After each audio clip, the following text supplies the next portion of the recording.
We know that many security trends here are layered, and we know that businesses want to move forward. How can they, have this much more transparent? So, few things are happening in the security industry. We are seeing some of the largest cyber attacks. Mm-hmm. For example, the WannaCry malware ransomware attack Mm-hmm. that happened a few months ago. It was the largest cyber attack to this date, and then it was followed by another ransomware attack like Petya, Mm-hmm. right?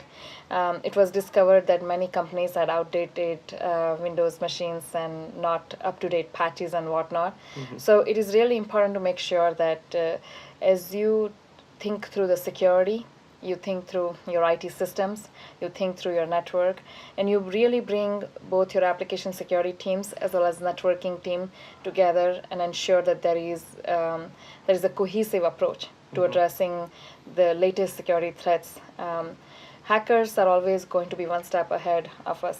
They have no rules to follow, and they only have to succeed once, whereas we always have to be successful in defending the threats coming from the malware or hackers. So it is very important for corporations to make sure that there is no siloed networking and security approach. They are bringing networking and security together to address some of the most challenging threats that we are seeing in the industry today. So can you tell us a bit about the components and the building blocks of software-defined secure networks? So software-defined secure networks come together with multiple different Juniper product offerings. First and foremost, Sky Advanced Threat Prevention, which is our malware detection solution, which is cloud-based. So that's first. Second is the Security Director with Policy Enforcer, which allows us to push the policy right down to the switch port where the infected host is connected to once we detect that threat.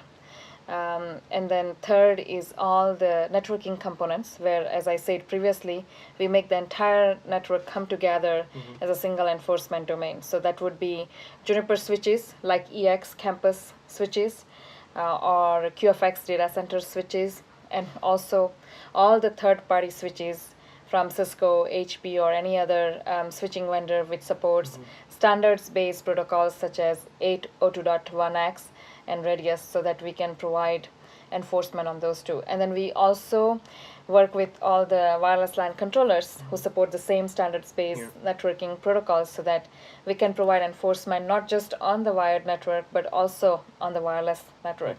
Goal here is to provide a complete comprehensive solution to the customer so that whether the infected host is coming from the wired Ethernet port or coming from a wireless LAN access point, we can push the right policy down to that infected host so that only that particular infected host is quarantined or blocked.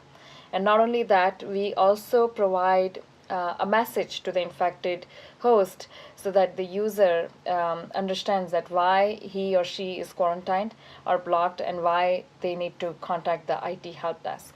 So multiple components come together to form this solution.